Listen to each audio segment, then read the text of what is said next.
A finales del siglo XIX y principios del siglo XX, nace en una zona rural del estado de Veracruz, en el poblado de Cerro Azul, Felicitas Sánchez Aguillón o Sánchez Neira.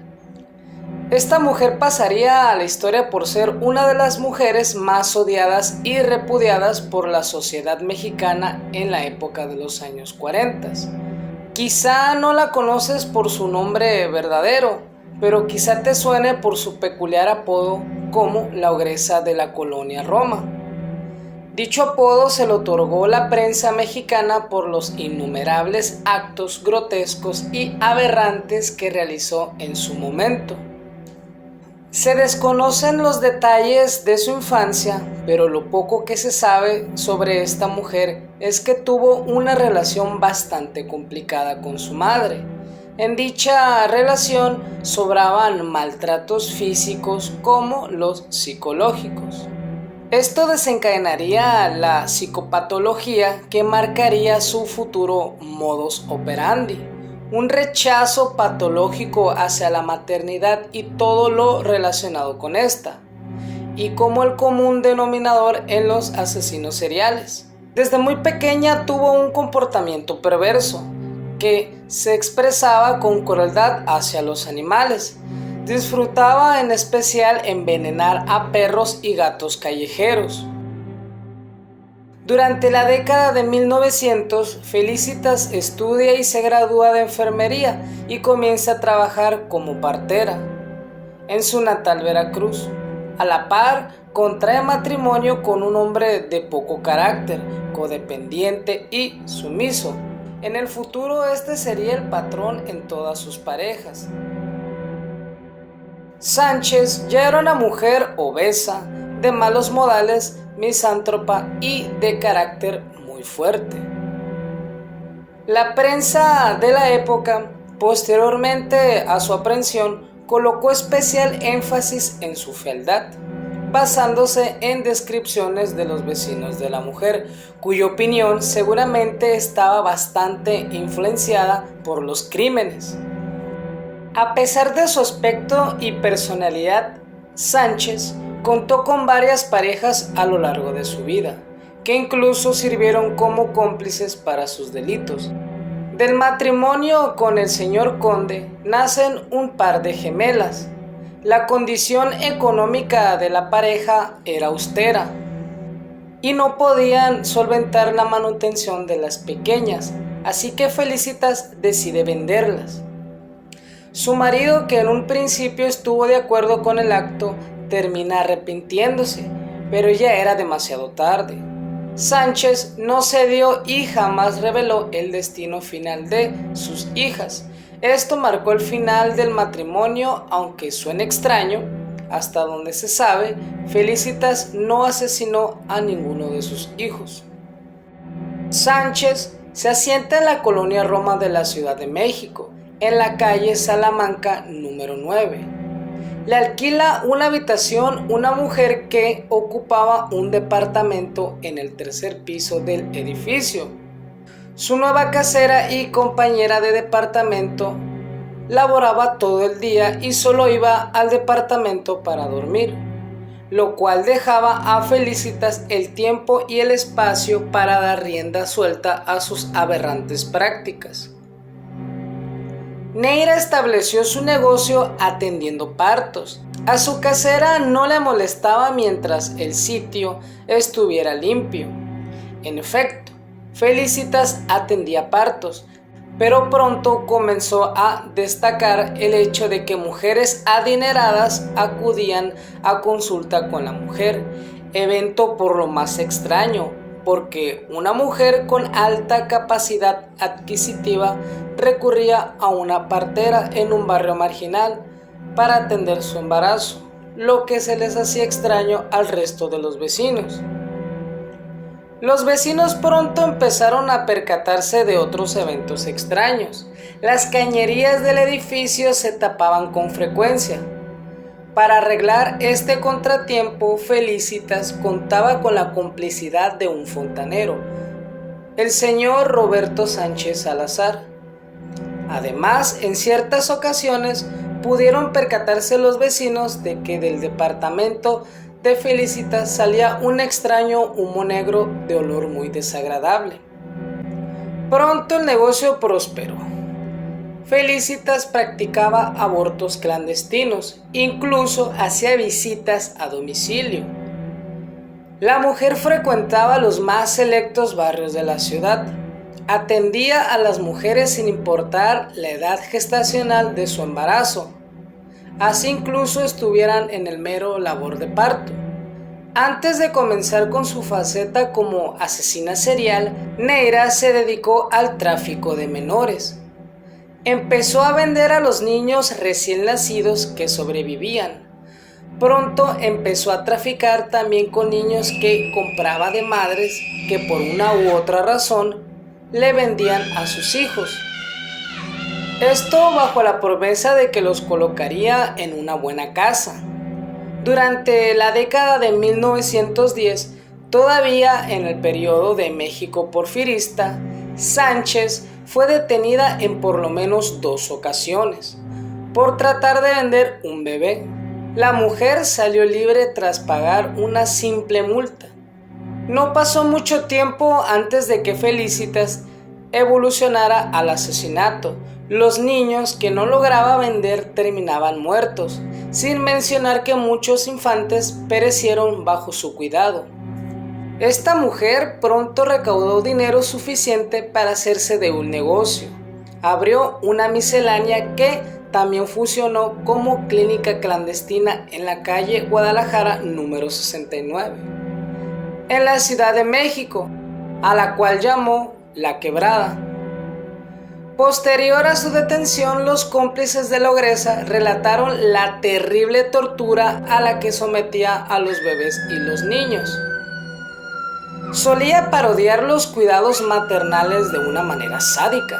Bañaba a las criaturas con agua helada, no les daba de comer durante periodos considerables de tiempo, los dormía en el piso y a veces los alimentaba con carne o leche en mal estado. Sus métodos de ejecución fueron increíblemente variados, desde asfixia, envenenamiento, apuñalamiento y hasta inmolación. Generalmente los estrangulaba o asfixiaba. Ya muertos procedía a descuartizarlos. En ciertas ocasiones lo llegó a hacer mientras estaban vivos. Los restos generalmente los tiraba a las alcantarillas. A veces los desechaba en depósitos de basura y en otras ocasiones los incineraba en una caldera, de ahí el origen del humo negro. Incluso llegó a quemarlos vivos. El 8 de abril de 1941, la alcantarilla del edificio de Salamanca donde vivía Sánchez se tapó. En el primer piso del edificio se disponía una tienda de abarrotes. El dueño, llamado Francisco Páez, mandó llamar a un fontanero y a albañiles. Los albañiles levantaron el piso del negocio para poder acceder a la cloaca. Cuando llegaron a ella, la sorpresa y las náuseas fueron generales. En la alcantarilla había un enorme tapón de carne putrefacta, gasas y algodones ensangrentados que despedían un olor insoportable. Indagando en la repugnante masa, se encontraron con algo que despejó todas las dudas sobre su naturaleza: un pequeño cráneo humano. Rápidamente la prensa y la policía se hicieron presentes. Las autoridades llamaron a la puerta de la principal y única sospechosa. Los atendió la casera, que no sabía nada al respecto. Sin embargo, los dejó pasar hasta la habitación de la mujer, a la cual ella nunca había entrado. Lo primero que salía a simple vista en el cuarto era un altar con velas, agujas, ropa de bebé, un cráneo humano y una gran cantidad de fotografías de niños. Ese mismo día se catea a la miscelánea La Quebrada. Felicitas no se encontraba ahí. Esta se había dado la fuga. En esa época no existía la noción de asesino en serie, pero el infanticidio era y siempre ha sido un crimen altamente condenado. La investigación cayó en manos del detective José Acosta Suárez. Este hombre en 1942 también atraparía a Gregorio Cárdenas, otro asesino en serie mexicano. El 11 de abril de 1941 es detenido Salvador Martínez Nieves, el fontanero cómplice. Él relata que en efecto sabía lo que estaba pasando, pero por miedo a ser condenado como cómplice no había denunciado nada. En efecto, él sí era cómplice. Él recibía una cuantiosa paga por destapar los caños y aún más cuantioso soborno por su silencio. Ese mismo día, Felicitas es atrapada junto con su amante, Roberto o Alberto Covarrubias, alias El Beto o El Güero. Como ya se mencionó antes, Felicitas experimentó el rechazo materno desde muy pequeña edad. Esto generó en ella una personalidad neurótica. Aparentemente no sentía empatía ni remordimientos, era megalómana y racionalizaba sus actos. Efectivamente, atendí muchas veces a mujeres que llegaban a mi casa. Me encargaba de las personas que requerían mis servicios y una vez que cumplía con mis trabajos de obstetricia, arrojaba los fetos al WC, relataba Sánchez Aguillón en 1941. Pero su frágil estado mental iba más allá. Tenía ideas delirantes, donde creía realmente que hacía un bien con sus crímenes. Le asignaba una cualidad mística. Ejemplo de esto es el altar que poseía en su cuarto. Un día una mujer me dijo que había soñado que su hijo iba a nacer muy feo, que por favor le hiciera una operación para arrojarlo. En efecto, aquella criatura era un monstruo que tenía cara de animal, en lugar de ojos unas cuencas espantosas y en la cabeza una especie de cucurucho. A la hora de nacer el niño no lloraba, sino bufaba. Le pedía al señor Roberto que lo echara al canal y él le amarró un alambre al cuello, relataba Sánchez Aguillón Felicitas en 1941. La descuartizadora de la colonia Roma, desde su detención hasta junio de 1941, más o menos 3 meses, fue recluida en prisión y aislada a causa del peligro que representaba para ella el contacto con la población general del reclusorio.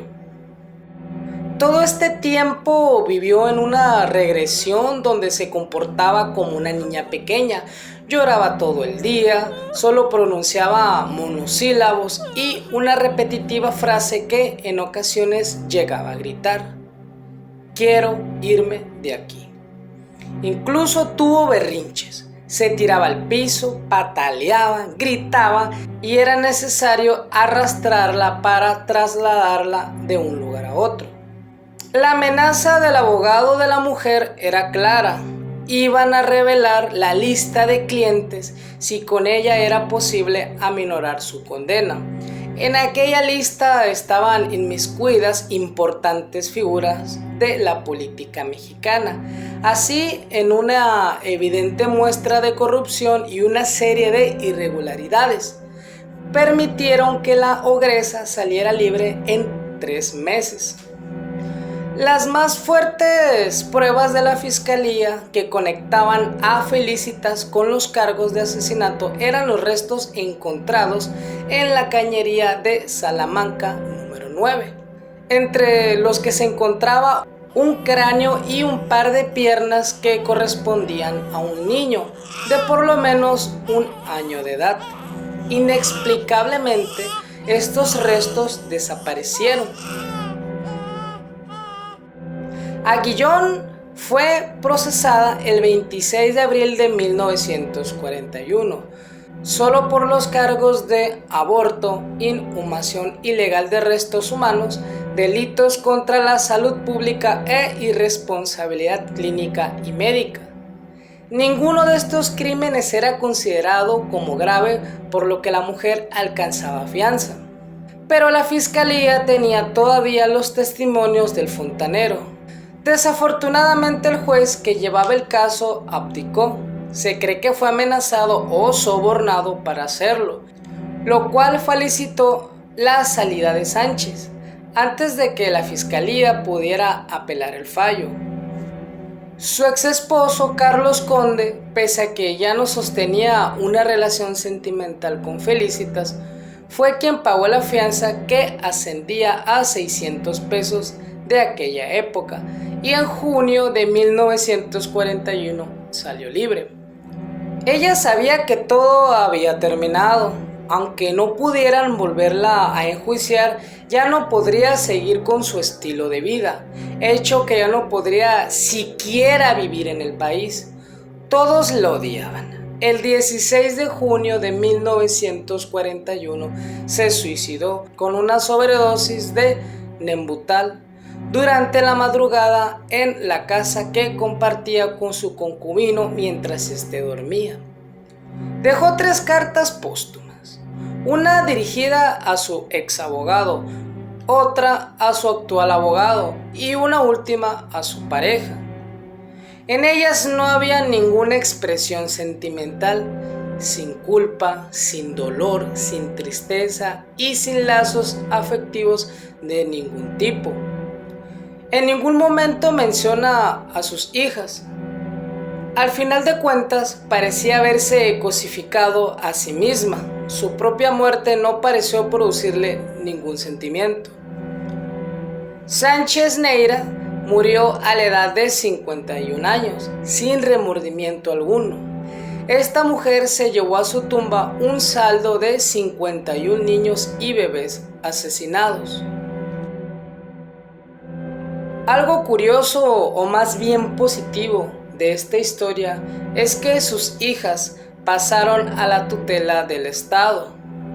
Fueron llevadas a un hospicio, crecieron hasta convertirse, hasta donde se sabe, en miembros funcionales de la sociedad mexicana. ¿Quieres saber por qué te platico esta historia? Te la cuento ya que el pasado 16 de junio se cumplieron 81 años de su muerte, además de ser una de las más grandes asesinas que han vivido en nuestro querido México y que pocos saben que existió. Si el video te gustó, dale like y comparte. No olvides activar la campanita de notificaciones para que así no te pierdas ninguno de mis nuevos videos. Suscríbete si te gustó mi contenido, eso me ayudaría a que mi canal crezca. Este fue Mr. Frank, nos vemos pronto.